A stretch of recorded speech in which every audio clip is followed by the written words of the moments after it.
En Cuaresma, deja que Dios entre, sane y transforme tu corazón.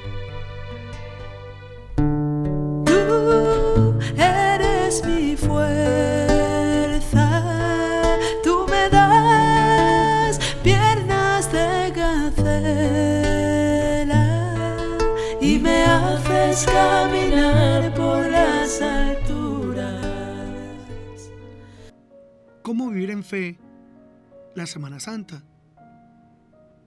Solo la fe, y únicamente la fe, nos permite comprender que de las 52 semanas que tiene un año, solo una de estas semanas es llamada Santa, Semana Santa.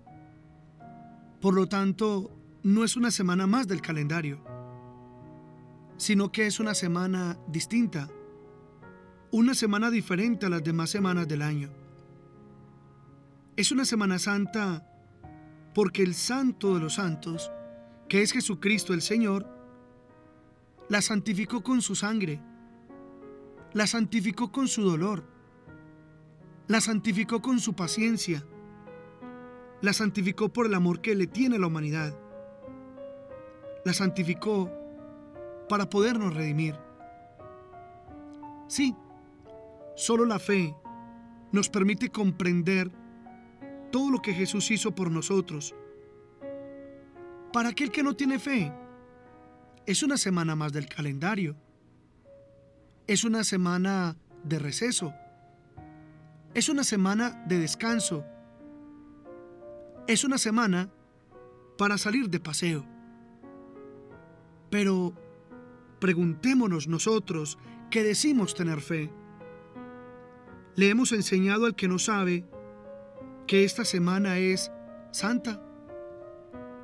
Le hemos explicado que no es una semana de vacaciones, sino una semana para celebrar, para reflexionar y para agradecer todo lo que Jesús hizo por nosotros. ¿O simplemente me he quedado callado y en silencio para no molestar a nadie y dejar que el indiferente siga indiferente y el que no sabe o no le interesa siga indiferente o ignorante? Si es así, el Señor nos dice: ¿por qué te avergüenzas de mí? ¿Por qué me niegas delante de los hombres? Miren, hermanos, si nosotros saliéramos a las calles e interrogáramos a las personas que vienen caminando, al señor, a la señora, al jovencito o a la jovencita, y les preguntáramos: ¿usted cree en Dios? ¿Usted cree en Jesús?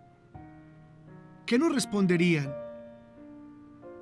Seguramente que encontraríamos cantidades de respuestas. Desde la persona que nos diga que sí, que cree en Dios, que Dios es lo más importante en su vida, que le ama, que le ora, que le busca, que viene a la Santa Misa.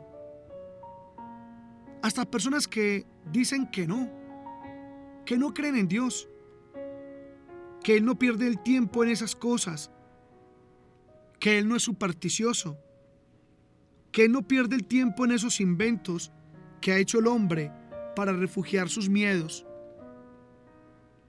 O de los que dicen que sí, que creen en Dios, pero no en la iglesia, que creen en Dios, pero no en los curas, que creen en Dios, pero no pisan un templo, que creen en Dios, pero que tienen un concepto muy personal de Él,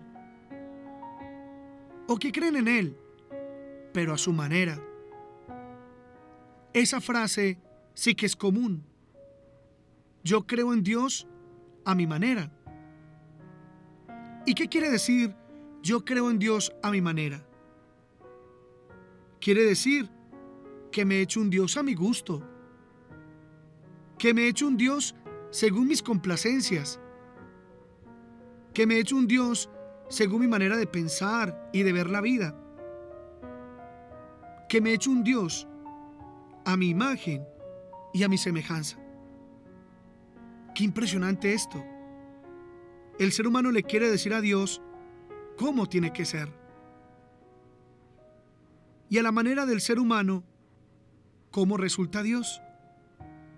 Un Dios enano, un Dios superficial, un Dios mediocre, un Dios trivial, un Dios igualito al ser humano, un Dios con los mismos defectos del ser humano.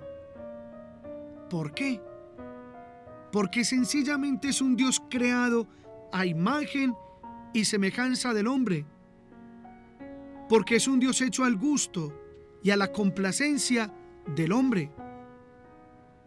Pero qué pena, ese Dios dista años luz del Dios verdadero. No podemos domesticar a Dios, reduciéndolo a nuestra medida.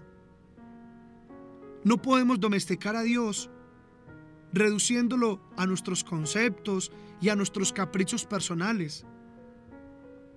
Quizás sea esa la causa por la que mucha gente le cuesta creer en Dios.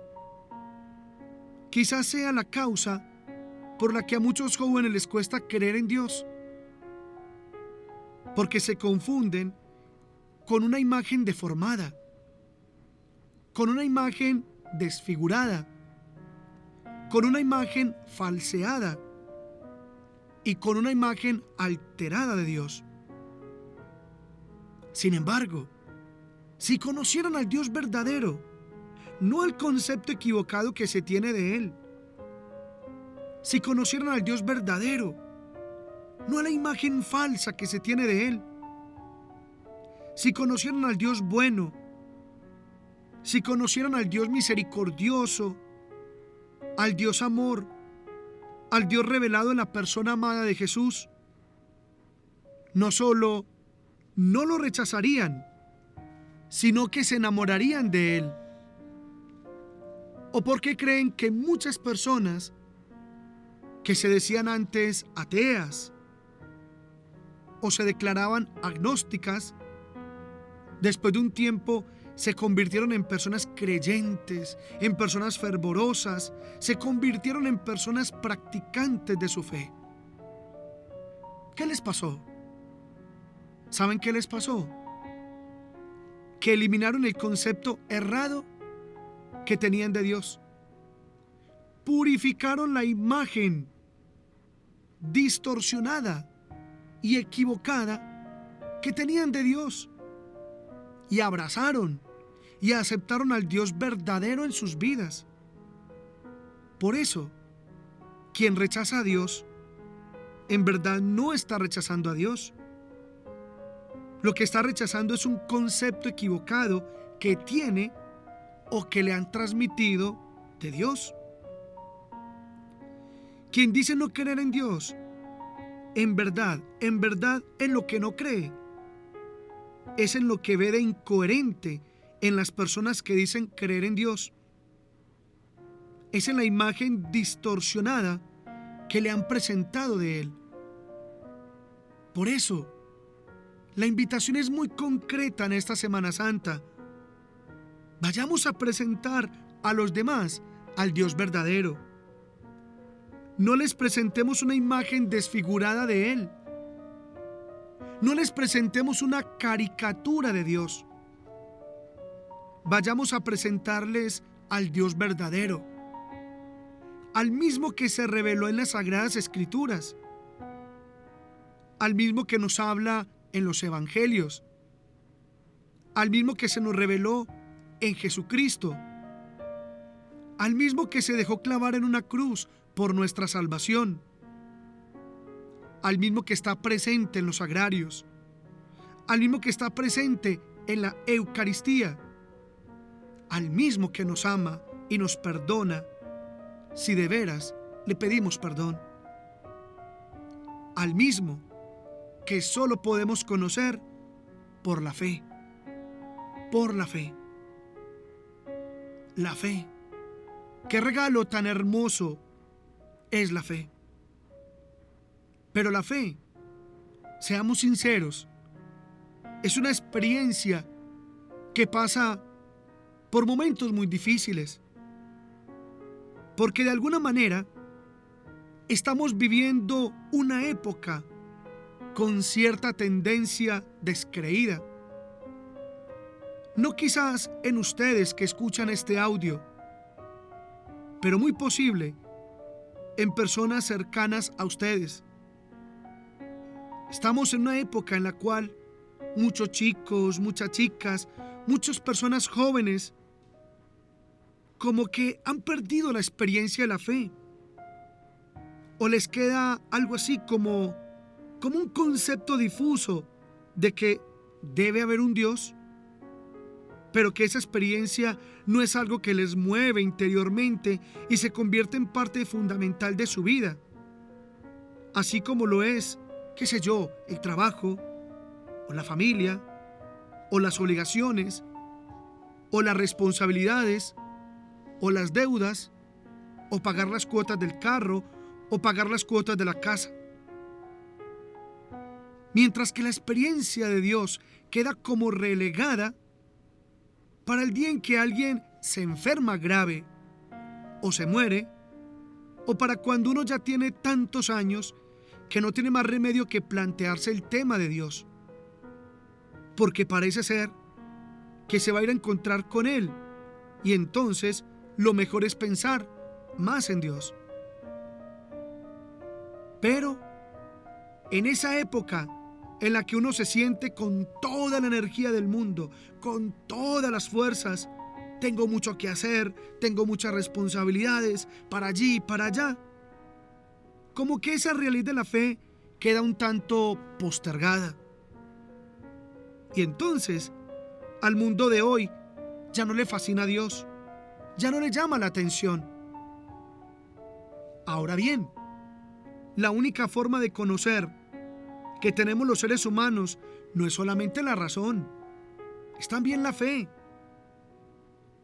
Cuando yo digo, por ejemplo, Dios no existe, estamos solos en el mundo y Dios es algo que nos hemos inventado los hombres para llenar el vacío, ¿tengo yo cómo demostrar esa afirmación? No. Por lo tanto, esa afirmación, por inteligente que parezca, también es una afirmación de fe. Yo tengo fe en que hay alguien. El otro tiene fe en que no hay nadie. Al fin de cuentas, es una fe. Impresionante. Todo lo que tiene que ver con Dios siempre es una experiencia de fe. O de fe para decir que sí, o de fe para decir que no. Por eso el ateo es un gran creyente. Sí, es un gran creyente, solo que cree que no y está convencido del no. Y además es un apóstol del no, porque intenta convencer a otros de ese no. No existe Dios. Es igualito, funciona igual. Quiere convencer a otros, escribe para eso, gasta tiempo en eso, porque al fin de cuentas, con cada persona que convence, se siente un poco más convencido. Pero en verdad, sobre Dios no puedes hablar de otra manera. A Dios no lo mira un telescopio, a Dios no lo ve un microscopio, Dios no sale en un resultado de análisis químico o físico. No, Dios es una experiencia de fe. Y Dios, para decir que sí o para decir que no, es una experiencia de fe. No es la única experiencia de fe. Hay otras experiencias de fe. Por ejemplo, ¿tú cómo sabes que la persona que te ama, te ama? Pues porque le crees. ¿Cómo sabes que es verdad? No sabes. ¿Ves? Se llama fe. Ustedes hagan la cuenta de cuántas cosas hacemos en la vida por fe. Por ejemplo, ¿usted cómo sabe que el hijo que va a tener vale la pena tenerlo? Por fe. ¿Y por qué le decimos algo a un amigo y le confiamos una intimidad? Por fe. ¿Y por qué creemos en una declaración de amor de un hombre o de una mujer? Por fe. ¿Y cómo sé que mi papá es mi papá? Ah, claro, yo sé que se puede hacer una prueba de ADN. Pues muy bien, ¿cuántos de nosotros nos hemos hecho esa prueba? No lo hemos hecho porque tenemos fe, porque confiamos en el hombre que me dice, yo soy tu padre, porque confiamos en la mujer que me dice, yo soy tu madre, porque confiamos en que hay un lugar donde siempre perteneceremos, porque creemos. ¿Cómo sé que mi vida vale la pena? ¿Dónde está el examen científico que me lo pueda demostrar? ¿Ven? Echen cálculo y verán cuánta fe hay en la vida. ¿Y cómo sé que mi vida tiene sentido? Por fe. Mucha gente, muchos jóvenes hoy sacaron a Dios de la vida porque, decían ellos, no les hace falta. Y nos han dado cuenta que cuando uno saca a Dios de la vida, no solo saca a Dios, saca todo lo que Dios significa. Y una de las cosas que Dios significa es el sentido de nuestra vida. Y hoy tenemos una epidemia de pérdida de sentido de vida. Pero es una epidemia, podríamos decir una pandemia. Hoy tenemos una epidemia de depresión y de tristeza. Y la gente cree que la depresión y la tristeza se arregla con psicólogos, con psiquiatras, con pastillas en la mañana, con pastillas en la tarde. La pastilla en la mañana para que ayude a medio soportar el día. Y la pastilla en la tarde para que ayude a medio conciliar el sueño. Y resulta que lo que a uno le iluminaba la vida y le daba sentido era la experiencia de que estábamos en los planes del amor de Dios.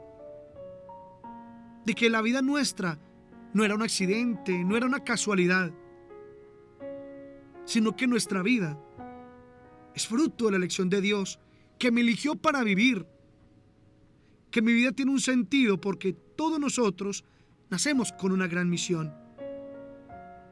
Y nuestra vida se realiza y se culmina cuando cumplimos esa gran misión.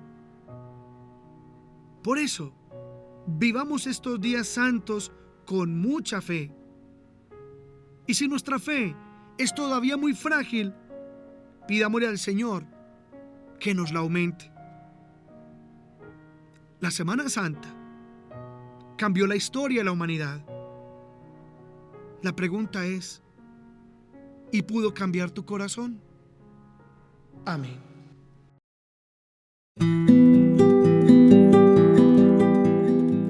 Escucha Amén Radio, una emisora de Amén Comunicaciones con 24 horas de programación hecha especialmente para ti.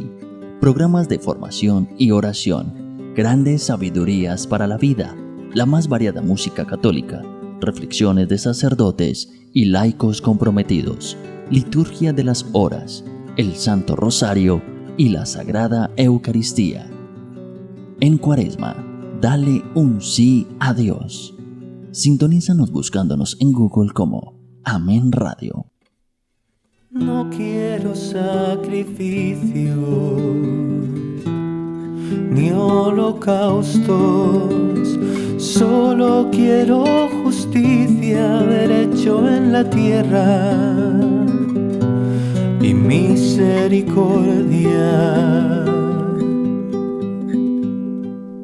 El ayuno que yo quiero es no cerrarte en ti mismo, partir tu pan con el hambriento, romper todos los cepos, hospedar a los pobres sin techo.